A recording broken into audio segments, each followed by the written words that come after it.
पाकिस्तान और इंडिया के बीच में जो पॉलिटिकल क्राइसिस चल रहा है उसकी वजह से ना नीरज चोपड़ा का बेचारे का भी ना बुरा हाल हुआ पड़ा है। मुद्दा यह है कि नीरज चोपड़ा एक इवेंट करवा रहे हैं नेक्स्ट मंथ बेंगलुरु इंडिया के अंदर। उस इवेंट का नाम है NC क्लासिक्स यानी कि नीरज चोपड़ा क्लासिक, और ये उन्हीं के बैनर के अंदर हो रहा है। नीरज चोपड़ा कोई छोटा नाम है कोई नहीं, क्या इंडिया में, क्या पाकिस्तान में, क्या पूरी दुनिया में जेवलिन थ्रो में ही is one of the best, ठीक है। And then came Arshad Nadeem. अब नीरज चोपड़ा ने क्या किया, उन्होंने अपने इस इवेंट के लिए ना दुनिया भर के जितने भी बेहतरीन किस्म के जेवलिन थ्रोर्स हैं उनको किया इनवाइट, और उसमें डेफिनेटली अब पेरिस ओलंपिक्स में गोल्ड मेडल जीतने वाला अरशद नदीम, वो कैसे पीछे रह सकता था।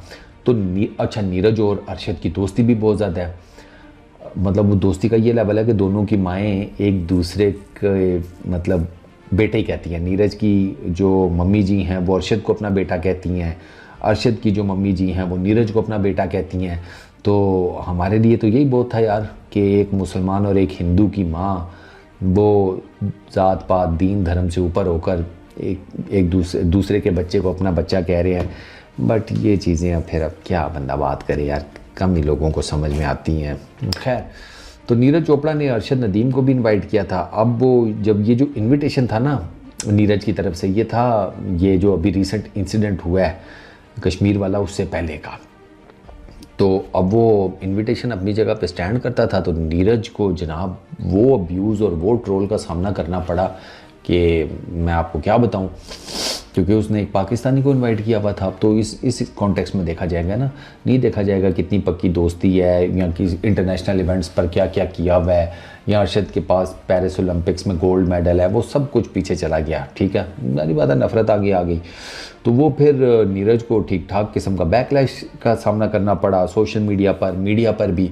तो नीरज ने आकर क्लैरिफाई किया है कि यार ये जो मेरी इन्विटेशन थी ये पहले थी, ठीक है ना, इस इंसिडेंट से पहले थी। अब इंसिडेंट हो गया है तो मैं तो डेफिनेटली अपने कंट्री के साथ खड़ा हूँगा, जो कि पूरा राइट है उसका, ठीक है ना। उसमें नीरज को आप क्रिटिसाइज़ नहीं कर सकते भाई, वो अपने कंट्री के साथ खड़ा हुआ है, सो बिस्मिल्लाह। तो ये सेड कि यार मैं अपने कंट्री के साथ खड़ा हूँगा, मैं ज़्यादा मीडिया में आता नहीं हूँ, ज़्यादा बात नहीं करता, लेकिन जो मुझे गलत लगता है मैं उसके ऊपर बात करूँगा। तो ये जो इवेंट हुआ है इसके बाद तो देयर इज़ नो वे ना कि अरशद आ सके इस इवेंट के लिए इंडिया। अच्छा, मज़ेदार बात मैं आपको यहाँ पर पहले ही क्लैरिफाई कर दूँ कि अरशद नदीम ने इस इवेंट में पार्टिसिपेट नहीं करना था, वो उन्होंने पहले ही बता दिया था। इनफैक्ट कि 2-3 दिन पहले अरशद का स्टेटमेंट मुख्तलिफ जगहों के ऊपर कोट हो चुका था कि Arshad Nadeem would be travelling to, ये इवेंट होना है 22-24 तारीख को नेक्स्ट मंथ की, मई की, और मई में ही इन्हीं डेट्स में अरशद नदीम ट्रैवल करेंगे टोक्यो। वो बेसिकली पार्टिसिपेट करेंगे एशियन एथलेटिक्स चैम्पियनशिप्स में। वो उन्होंने कोरिया के अंदर ये इवेंट हो रहा है, और ही सेड कि मैं इसके लिए काफ़ी टाइम से जिसे कहते हैं प्रैक्टिस वगैरह भी कर रहा था एज़ पर अरशद नदीम।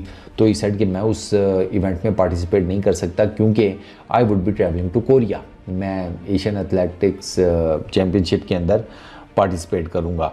और ये जो इवेंट है ये गुमी के अंदर, यानी कि वो वहाँ पर होस्ट किया जाएगा 27 मई से 31 तक, ठीक है ना। तो अरशद नदीम वहाँ पर बिज़ी होंगे, इस वजह से उन्होंने ट्रैवल करना भी नहीं था। तो बाकी जहाँ तक बात रह गई, आपको पता है नीरज उनके इवेंट में जो जिन लोगों को इनविटेशन गया और जिनके आने के चांसेस हैं वो मैं आपको बता देता हूँ। उसमें एंडरसन पीटर्स हैं ग्रेनाडा के, अच्छा उसमें थॉमस रोलर हैं जर्मनी के, अच्छा फिर जूलियस येगो हैं कीनिया के, दैन कर्टिस थॉमसन ये USA से बिलोंग करते हैं, अच्छा जेनकी डीन ये जापान के हैं, और ये हैं जी लुइस डिसिल्वा ये ब्राज़ील के हैं। ये सारे टॉप के जेवलिन थ्रोअर्स हैं जो कि नीरज चोपड़ा की ये जो क्लासिक्स है, नीरज NC क्लासिक का इवेंट, उसमें पार्टिसिपेट करने के लिए इन सबको इनविटेशन गया हुआ है। अब देखना यह है कि इनमें से कौन कौन अवेलेबल होता है, ये डिपेंड करेगा। अभी कंफर्म नीरज चोपड़ा की तरफ से कोई नाम आया नहीं है, वो खुद तो पार्टिसिपेट करेंगे, ऑब्वियसली वो होस्ट भी हैं, उन्हीं के बैनर के नीचे हो रहा है तो वो तो पार्टिसिपेट करेंगे। ये जितने बाकी मैंने आपको इंटरनेशनल एथलीट्स बताए हैं इन्होंने अभी अपनी पार्टिसिपेशन कंफर्म नहीं की, लेकिन नीरज चोपड़ा की तरफ से इन सबको इन्वाइट किया है। जैसे अरशद नदीम को भी गया था, अरशद नदीम का मैंने आपको बता दिया कि उन्होंने पार्टिसिपेट करना नहीं था, ठीक है। तो नीरज चोपड़ा को अब्यूज़ करने की ज़रूरत नहीं है। ऑनेस्टली स्पीकिंग उसने एज ए स्पोर्ट्समैन वो इनवाइट सेंड किया था, और अरशद नदीम मतलब उसकी फील्ड का है, टॉप ऑफ द एलीट बैठा हुआ है अरशद, गोल्ड मेडल लेकर, क्योंकि पेरिस ओलंपिक्स में या ओलंपिक्स में गोल्ड मेडल लेना खाला जी का घर नहीं होता। तो अरशद ने अगर वो गोल्ड मेडल लिया हुआ है तो देयर इज़ नो वे ना कि नीरज उसको इनवाइट ना करता। तो नीरज ने उस बेस के ऊपर इनवाइट किया था, वो इंसिडेंट हो गया, तो उसके बाद नीरज ने साफ कह दिया कि यार अब तो पॉसिबिलिटी नहीं है अरशद के आने की, देयर इज़ नो वे ना, अरशद तो आउट ऑफ इक्वेशन हो गया। और अरशद ने पहले ही बता दिया था कि यार मैं अवेलेबल ही नहीं हूँ। इनफैक्ट तो मेरा ख्याल है कि उस टाइम ये इंसिडेंट हुआ भी नहीं था जब अरशद ने बता दिया था कि यार I am not available for this event. तो बात ख़त्म हो गई। मेरा ख्याल है कि नीरज को और उसकी फैमिली को टारगेट करने का अब कोई फ़ायदा नहीं है, मतलब उसकी कोई रीज़न नहीं समझ में आती। और अगर अरशद जा भी रहा होता तो मेरे जैसे बंदे के लिए तो तब भी रीज़न नहीं समझ में आती थी।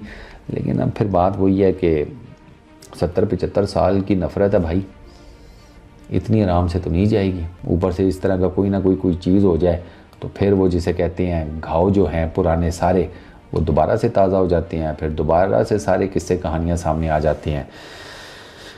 बस अल्लाह ही भला करे इन दोनों मुल्कों के आम लोगों का, क्योंकि यही पिसे जाएंगे। मैं आपको बता रहा हूँ बड़े आदमी में से किसी को, उसकी फैमिली के किसी बंदे को कुछ भी नहीं होने वाला। इस वीडियो में इतना ही। अपना बहुत ख्याल रखना, नेक्स्ट वीडियो में मुलाकात होगी। Peace out.